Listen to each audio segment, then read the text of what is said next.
All right. Hello, everybody, and hello to Kirill. Kirill, it's a pleasure to have you on our podcast today. First of all, how are you doing? And if you could share a bit about yourself, what you're doing, what you specialize in, and so on. Cool. Thank you, Nikolai. Great to be here. Excited to be here. And to share some of the stuff that might be potentially interesting to some of the listeners. So, I'm Kirill. I'm in this digital product development for quite some time by now. And during, I would say, last decade, I'm working with organizations of different sizes and profiles, primarily like helping them going through changes to improve and to optimize. Like initially, it was more work like related to the teams, like team improvements, and then like issues with kind of multiple teams, team dependencies, and like all the related stuff. And then it became clear at some point that some of these changes or the challenges related to these changes might be dealing with something else like structures around or culture or leadership. And I was learning about all those topics kind of one by one and help organizations addressing those. Right. Well, thank you for sharing that. And I just want to say that I'm extremely excited for this podcast because we're going to be talking about a topic that I think it's very relevant for uh, just scaling, workflows and flow management in organizations. And this is something that we at Businessmap also specialize at, as a product. So, first of all, if we could get started about the team topologies topic from, your perception of flow. And we know that from our own experience, too, that flow many times is a constraint, right? It's a challenge when teams are scaling work practices. So, what have you seen from your experience, and how do you deal with this? I'd probably start with that, like within where we are at this stage of development, like still though majority of organizations like I can see around, I was part of, I've seen in the past, they are still, and it's not good or bad, it's just how they work, kind of the on the unit of like the kind of the smallest unit, organizational unit would be a team. So basically Mm, all the organizations are working with the teams, they are talking teams all the time. Now, with that said, it's interesting because basically the meaning behind the team could be completely different. They could be calling teams uh, more or less everything, and like two organizations could be like using the term for completely different things. So it might be that, smallish cross-functional team that Agile has been using for quite a long time. Um, it might be functional team. It might be, I don't know, executive team. So all different, like within the, let's say, a matrix organization, you may even be part of like several teams at the same time. So you could even hardly refer to one of those as home. So mm, again, teams are widely used and used very differently, and they are this kind of still kind of minimal building block. And while the mm. organization is small, it's very natural, and it works like really well most of the time, right? And Yeah. then when you start scaling, basically when you start growing, when you have your initial success with your product or a service, and either you're starting to build on top of that or build kind of some diversity by adding additional products or services, and number of your teams grow, and you start all of them kind of working together, that's typically where some of the challenges may be starting. Because again, on the team level, it still may, like everything looks fine and works kind of well. But then on the bigger scale, on the bigger level, you may see some of the problems, like delivery might be unpredictable, or like quality is not there, or something is delivered and the customer is not happy. So kind of something is missing. So on that bigger kind of the value stream service level, where typically more than one team is involved, there you'll see problems, and there you may have some of the challenges. Now, yeah, returning to what you've been mentioning, kind of the one of the very nice, interesting models, which is not actually new at all, and I think for a lot of listeners might be, at least they've heard the name, if not used the tool, that is Team Topologies, which is basically, in a nutshell, let me actually make a step back. Because again, very often, even though this use of the teams within the organizations might be very different, like still though, a lot of kind of the thinking and theory behind and approaches used, like somehow pre-consider teams to be those, cross-functional agile teams, like smallish teams, with all the assumptions and basically all the tool set that you have to have, like working with those. But that is not the only option. And here, the Team Topologies, I think, is the excellent tool for highlighting this. Because again, in a nutshell, this kind of model idea brings down 4 different team types and 3 different interaction modes in between the teams. So it's not saying, oh, all teams are the same.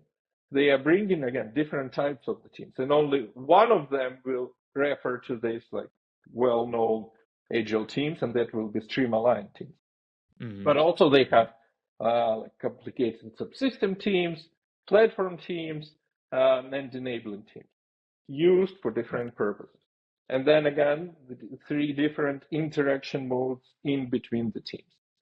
And why this could be helpful, because even like asking yourself a question, like what type of the team this particular team is, and thinking in these terms and trying to clarify, because like, of course, this whole Team Topologies, like there is a great book about it, and now it's actually like last year there was the 2nd edition of the book published, and then tons of information apart from the book, like online, you can check and get all that. But like if you haven't read the book, I can only highly recommend going through the book, because it describes, like, of course, some of the details behind the like team types and interactions as well.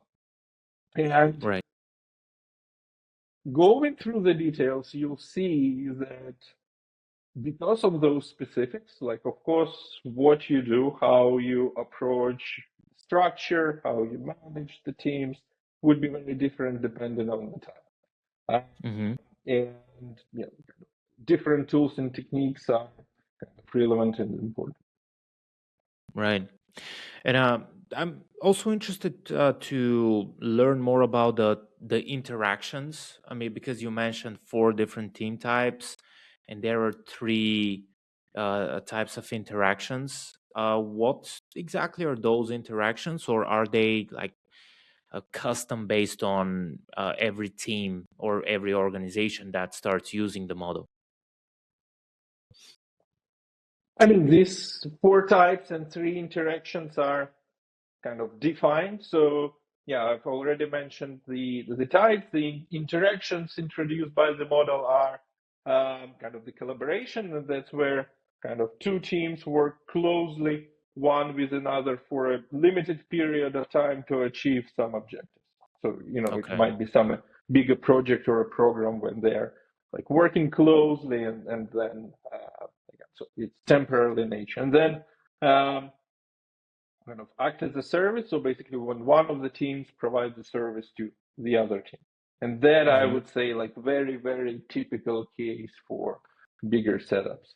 And then like of course that interaction should be defined, kind of the interface, like what type of the service they are providing, the slave for the service, like all of that. And then the third mode would be facilitation mode, when basically Mm. um, the one team helps the other one like to learn something new, or kind of to adopt some of the new practices. And yeah, when it's done, they are moving forward. Right, right. Okay, and I'm also interested, and I think our audience would be interested to learn about more established organizations. And have you seen just more established organizations starting to use this model, the team topologies, just like that? I mean, not identifying that okay, we have one team and we're growing, and now we have a problem, but they are a more established organization already. They manage I, different types of work, services, and so on, and they see that something is happening on the value stream and it's not what they expect. So have you seen that from your experience? yes, yes, and I would say that for kind of the bigger organization, that particular practical value might be even higher, because like if you have few 50 teams, and you can kind of map somehow all of those, and yeah, how like either the workflow went through them. So you may have your the value stream map with the team. So like any kind of topology illustrated with the help of those multiple teams. Then how this model could be practically used, or at least like how I was practically using it in the past several times, would be again asking yourself a question within this terminology, like within this typology, like what for every team, like what type of the team is it, or at least like is it to what type of the team is it like lean towards, like what's the closest type, and then same question for like interaction. And that by itself can already spot a lot of like interesting questions and conversations, because because right from there you can see kind of some of the potential mismatch. And I don't think it's kind of new idea. A lot of like recent industry reports highlight that over the last few years, the significant growth of basically use of the platforms for uh, building software, building more Hmm. complex software. Again, I'm not here kind of to judge if it's good or bad. It's just the reality of like what's happening around us, and what a lot of organizations are doing. And with all those platform teams involved in the development, very often we will just assume it's a platform team, but then when you look at the property of the team, kind of not necessarily it is. So Right. right from there could be like very interesting mismatches, and from there you start thinking, okay, how do I fix it from my structural perspective? What are potentially needed adjustments? Um, that could be one. Now the other one, it's not coming from the book, but that's the step that's so easy to do, and so many practitioners in the field like done already. That is abstracting that idea from the teams to the other units. So Hmm. if you have your topology laid down, so that would be more or less kind of scheme of like different, boxes, and then connections in between those boxes.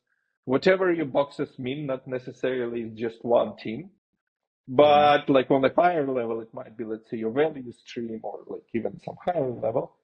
The same um, analogy, basically, the same typology could be used. And so, like, you may think of these different types and then different types of the interaction.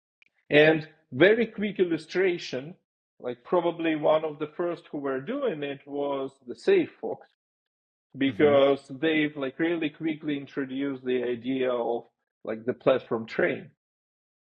Right. Right. And yeah, that is bringing kind of the same to the next level. So I think overall this concept is pretty powerful just by bringing some clarity on what is like happening right now, and if it is aligned with what you are trying to build. Because again, often we may see some of the mismatch.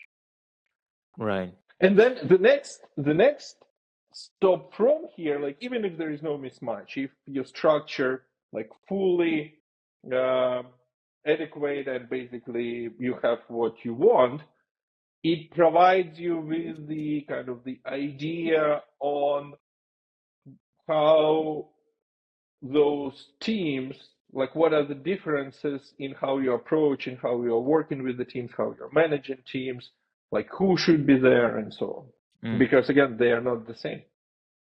exactly. Yeah.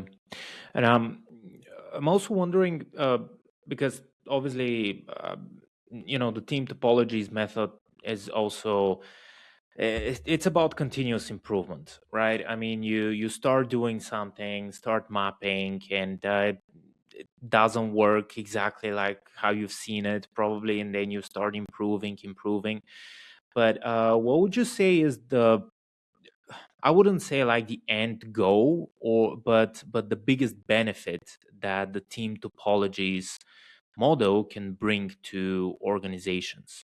Is it visibility, clarity in their work? Is it more like alignment to strategy and outcomes? What I would you would say say about that? visibility and clarity is kind of the zero step, kind of Hmm. prerequisite. I don't see neither of those as the goal. It's more the mean to get to your goal, and the goal could be, yes, the improvement on the value stream level, so delivering faster in a predictable way, with a higher throughput, kind of better quality, like all that. Pick what is important in your case. And yes, alignment to the other thing that you've just mentioned, alignment with the strategy overall, and bring in something that is either kind of required for our customers or valued by our customers. So that would be the next step. But that's kind of the results of the value stream improvement. So it's Yeah. kind of the next level, which is like usually happens. You have to fix your delivery first, and then you may focus on that part. Okay. Yeah, that's an interesting take here, actually. Yeah, fix your delivery first, and then start like It's mapping it's and not that you yeah it's not that your delivery has to become perfect in order to start thinking on that, kind of the upstream product side, but you have to be able to deliver stuff, and you have with some predictability before you will start focusing on those areas. yeah. And I think here it's a good time to um, maybe talk a little bit about what problems or challenges have you seen with teams adopting this model? I mean, is there like resistance, or what have you seen in your experience? Because I think that sometimes teams could be like what you just mentioned. The delivery is not working, and uh, the leadership is like, well, we have another problem somewhere else, right? Without first focusing on their own delivery or the team's delivery and what's going on there. So, yeah, in your experience, what have you seen as uh, a problem or a challenge to adopting this model?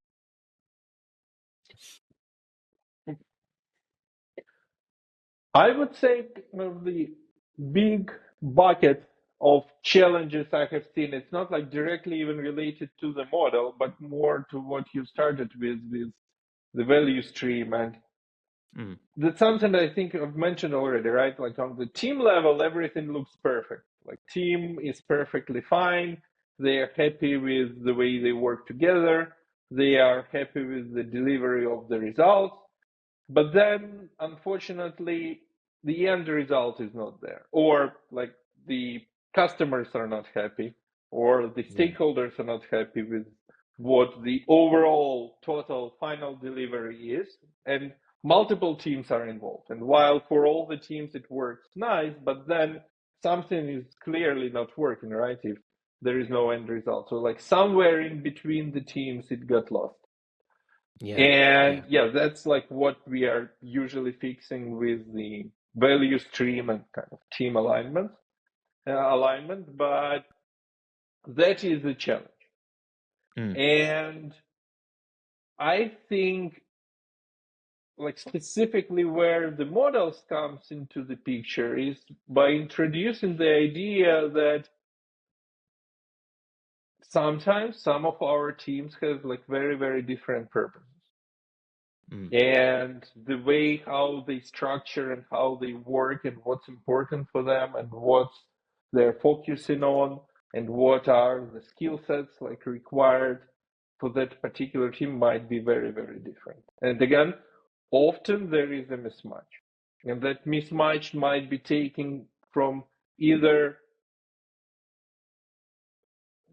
not enough of consciousness within the team, uh, some of the prerequisites, some of the background, like you've been always working like through your professional career within one types of the setups, and then you're making natural uh, kind of correlation to like what's happening, and you extrapolate into your next team, and you apply the same practices, but here like the goals are very different. Then like you have to adapt, and by bringing this terminology, by like start talking about this, it can bring basically clarity and kind of already alignment on what is happening. Because again, not all also not related to the team topologies, but I don't think it's also recently. It's not a new idea, still though not so widespread in our community is about this team size, because Mm. like all those talks that like, I'm sure everybody have heard about this ideal team size, like two pizzas teams and so on and so on. It is very nice, and all those pictures you see with the number of connections in between different team members, explaining that the more you have, the number of connections would be unmanageable. All that is very clear and nice and hard to argue. Now, that would be the case for teams operating in a vacuum. So if you have your one team, all that logic perfectly works. Now, if you consider the setup with where multiple teams are operating, where you're part of the bigger system and multiple teams are involved, that equation starts to shift. Because Mm. not only you have to consider number of interactions within the team, you have to consider number of interactions and complexity of those interactions in between this team and the rest of the organizations or other teams for that matter.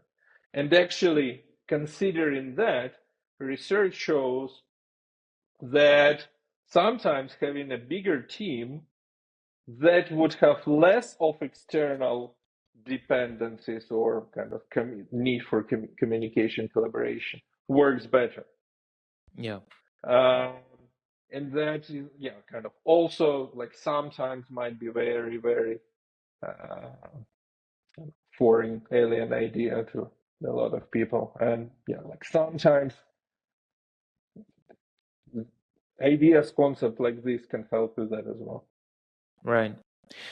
I think here it's interesting to mention what is the model's thinking on what you just mentioned, like dependencies and cross functionality and so on. Because for the past year or several years, I would say, there has been kind of a um, agile and the reorganizations in organizations, right, to deliver something without any dependencies has kind of received a bad rap, because just these reorganizations, sorry, actually delivered more problems than they solved. So how does Team Topologies work in terms of dependencies and cross functionality? Again, I think from the beginning of the idea, it's just emphasize, highlight the point that, okay, not necessarily all the teams we are having within the organization are stream-aligned teams. There might be some other types of the teams depending on our structure or setup. So yeah, let's explore that. So basically, just embrace the reality of what is happening in the organizations around. Mm, right.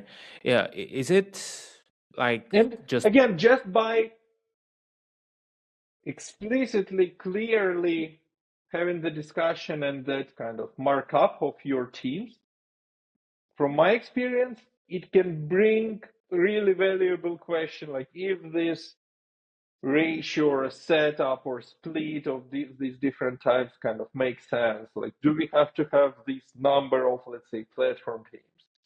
Do we have to mm, have more or less, kind of? Or is the fact that, let's say, we don't have any enabling teams, like what does it mean? Or maybe this whole department is actually set of like several enabling teams when you're thinking in these terms and so right? And on. And is like, should it be like used as a service and doing that all the time for everybody, or they should like teach all other teams so they will be able to do it for themselves? And again, there is no kind of right or wrong. It's just you're making the decision, like the most appropriate decision every time for your organization, which is okay. What is important is basically to be aware and make that explicit decision and think on all those potential angles and aspects. mm. So it's basically like, yeah, just pretty much starting with what you do now, right? And yeah, evolving your infrastructure architecture from there. Yeah. But here again, just because of the model, because we like start with what you do now is the excellent concept, and it's like always that evolutionary idea behind the change is kind of easy to sell because it's like very easy to start. Practically, the challenge oftentimes is kind of what to do next. Hmm. Yeah. Here with the team topologies, just by like applying the model and seeing where you are, very often it's already suggesting the next steps, which is oftentimes just basically fixing on what you have. Because again, very often when you see and that requires some level of like self-observation and being like critical and frank to where you are and not where you'd like to be. But if you can lay down that picture of what we really have, where we really are now, then it's kind of oftentimes obvious on the mismatch in between that and how it should work.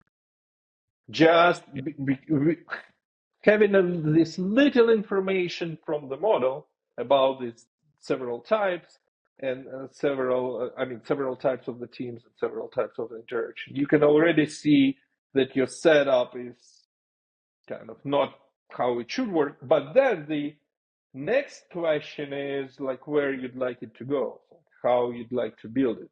And that could be kind of this second bigger gap and potential roadmap for a change. Yeah. I like that thinking a lot, actually. Yeah, just having your setup, and just by doing it, you see, you map kind of the future state, right, and how you'd like it to be, so you transition to there. I think what will be interesting for our viewers and listeners to hear would be a story, like if you have one regarding Team Topologies and a real company, how they approach the model and what they're doing now. So do you have a story like that to share? Yeah, I mean, like without naming the company, I can not even kind of the story. I probably would share kind of some of the learnings and those practical Mm, steps they were able to get to like after using the model. So again, the first step usually is very simple. So you're laying down your teams and like somehow connecting those. Again, from the kind of the value perspective, like either they're kind of working on the under some products. That would be one typical way how you map like several teams together, or again, different services, how they kind of work, interact together. If you have some level of dependencies in between them, you lay that down as well. And then you're starting like thinking in terms of the model. So kind of for each team, you're asking the question what type of the team it is, and if the answer is not clear, like what is the closest one, and also kind of if it's not clear and you have like several options, it's already an interesting question and point by itself. And then kind of the interaction modes, and then you like review the picture. And again, right from there, it might be some learnings and yeah, few from the case I'm about to share. So one of the learnings, okay, the first one probably they've noticed is that kind of some part of the legacy related to the structure. So while again using this terminology, like several teams work together in a collaboration mode, which is expected to be a temporary thing to mm, achieve some purpose. They realized that and initially it was the idea kind of working for some time, but that time like extended more or less forever. And mm, those teams basically were continuing in that mode, which were, let's say, suboptimal. So they were kind of able to see that and then think, okay, like, is it like really okay? Or kind of, if the performance is the performance we'd like to see, and then they realize, probably it's not. So kind of mismatch right there, like very easy. Um, then kind of the other, I would say, again, I'm going by my list, so kind of the unexpected list, like not something easy you can get from the model, but something mm-hmm, that I was like excited and surprised to some extent to see kind of that quickly on that level of depth coming from the model. So the other one is that very often teams, if not always, let me think, mm-hmm, teams would get to some level of identity, right? So they will have some team identity. Like, what does it mean to be this team? Like, what does the team means? What is who they are? What are the values they are bringing? What they are proud of doing? And again, interestingly, because of the background, because of how things were structured, what I've seen is that some teams were thinking of themselves as the stream aligned teams, basically teams bringing a kind of the direct value, while it was okay. not the case, while they were not the type of the team for quite some time. And that was kind of, as you can imagine, pretty tough finding for some of the members.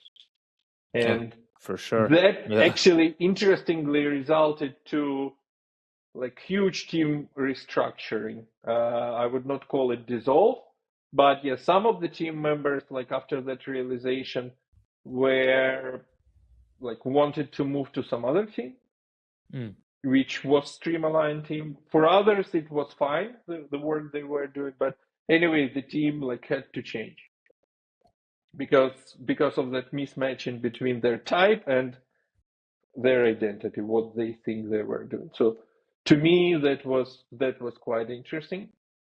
And then the third interesting finding was that for facilitation and basically enabling teams, kind of those,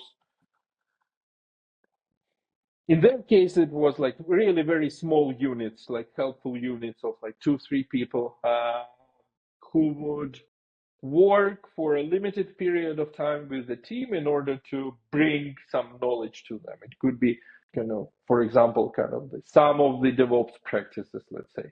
Mm, They will help team to uh, build some of the processes and then kind of to build knowledge around it. So kind of they are creating kind of the fast push into kind of that area, like kind of quick start, and then they leave, and the team will continue by themselves, involving kind of them for consultancy from time to time. Now, what we found that what was very interesting, because for this type of collaboration, what is crucial is the timing. right. Timing, like when to engage, when to start this interaction, and what is even more important, like when to disengage, when to stop it, and so basically leave this team and go to the next team with the help. That is Okay. crucial, and that where there was a like clear challenge because they were kind of spending too long trying to make the team kind of perfect on the practices instead of like doing this quick initial push and then moving on. Just by kind of this analyzing the interaction, we've got that improvement like really, really quickly. And again, so it's right from the application of the model and right from the very beginning when you are looking for like usual spots, like usual suspects, you may find really a lot of value. Like especially, of course, after using the model for some time, you see more of those patterns. But like right from the beginning, it could bring like quite a lot of interesting insights. Yeah, no, that was, I think, actually a very interesting finding that you had for one of the teams there, that their identity didn't match, the stuff that they were doing pretty much, and that's very, yeah, it's a big realization, and how the company is structured, how it's providing value, and just by changing that, you can really enhance your value delivery. But I'm also interested to learn more about the role of the leadership here, because I think, in examples of, even especially actually bigger organizations, but even small organizations, if you don't have buy-in from leadership, just any change initiative like that doesn't happen. So what's your experience with the leadership, and what do you think that they should uh, be focused on? Yeah, I see, or kind of interested and or exploring it from slightly different angle, which Hmm. is kind of I'm the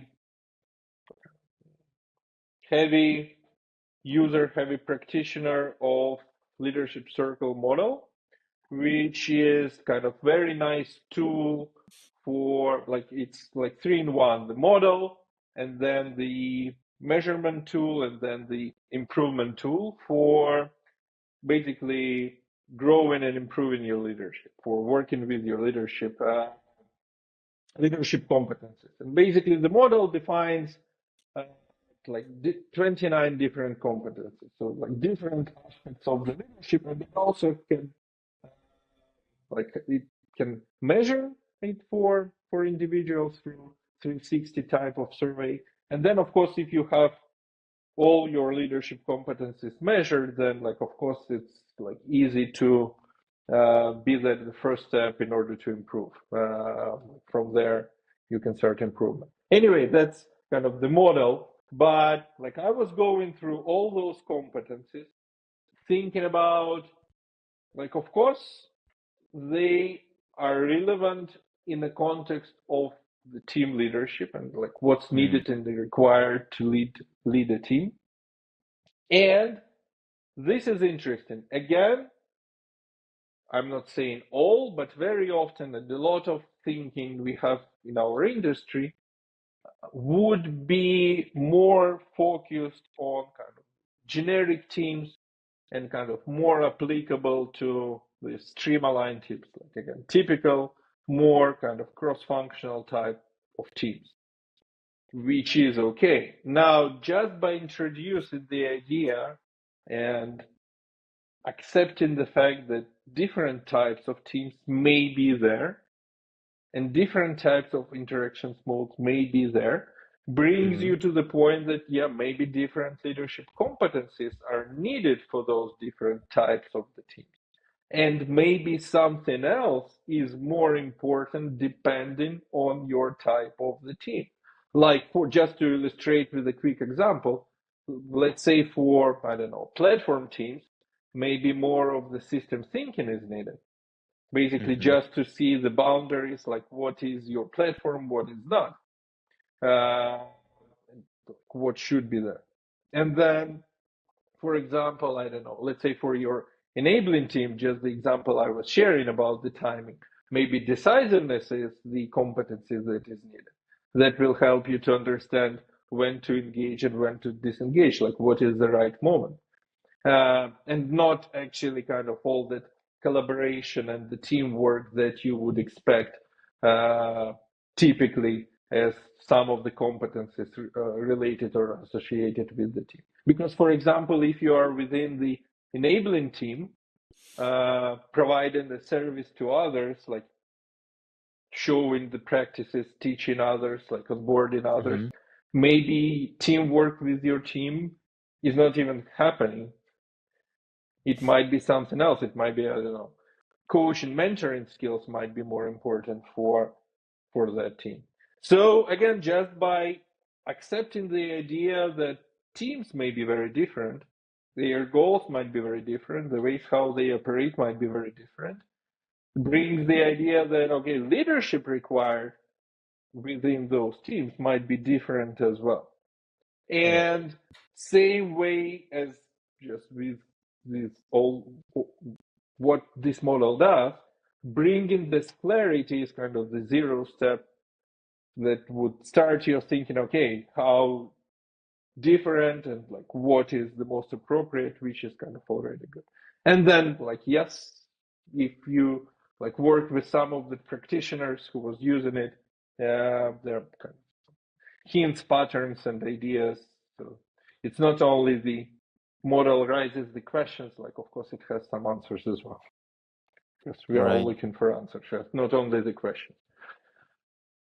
Of course. Of course. Yeah. At the end of the day, we're all looking for answers. But that's very interesting because, for example, I have always been, when it comes to leadership, I've always been thinking, well, there needs to be one major, right, leadership model that the entire organization follows, and this should be like even cascaded down to mid-level leaders and so on. But it's a nice realization that actually every single team is different, which means that they maybe need different type of leadership. So But it, that's and interesting. Yeah. and again, this like kind of yes and no, because Mm, saying that every team, like of course every team is different, and like of yeah. course it may be that like all the teams require like different, like still, but stating that it looks like very complicated picture, right? Because if you have 50 teams or 100 teams or more, and all of them require different styles of Yeah. leadership, it may sound a bit scary to Yes. somebody Yeah. who's responsible for those 100 teams, right? Now, if you have 4 types and several interactions, that's from one hand simplifies it, from other hand does not oversimplify it just to one typical team and typical approach. Right. Right.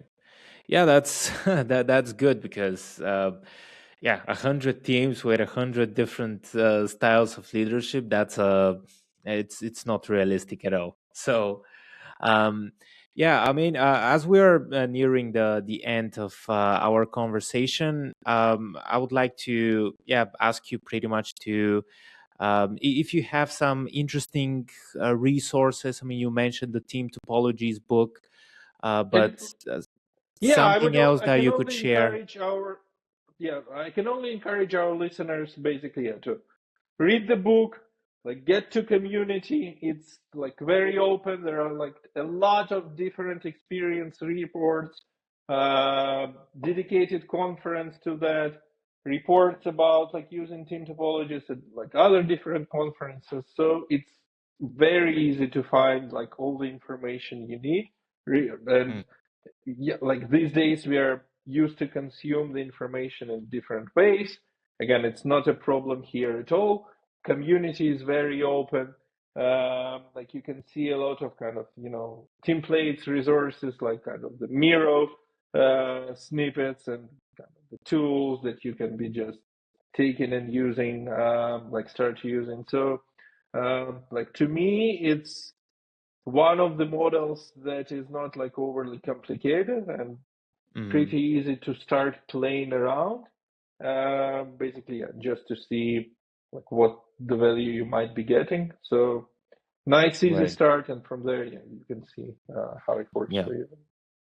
Yeah. Well, we're going Exploring to a leave. bit more would be next natural step if you haven't heard about the thing. And yeah, probably the book again. Like I like the book quite a lot. It's like easy, nice read. So Mm. Yeah, we're going to leave some links in the description below this video so people can check out some resources. And if they're interested in actually getting started with team topologies, or maybe they need help from professionalists like you, where they can find you. finding me, it's easy. Like I'm on social networks, so kind of LinkedIn. Like I have Yeah. personal sites, so yeah, getting in touch is easy. And yeah, if they would have any of listeners, yeah, if you have any like particular questions, for sure, feel free to reach out. I'll basically try to either like direct you at the kind of needed place or to reply to those. So that's okay as well. And yeah, like of course we'll get the links in the description so you can Yeah. find more. Yeah, definitely. Okay. Well, Kirill, thank you very much for joining our Businessmap podcast.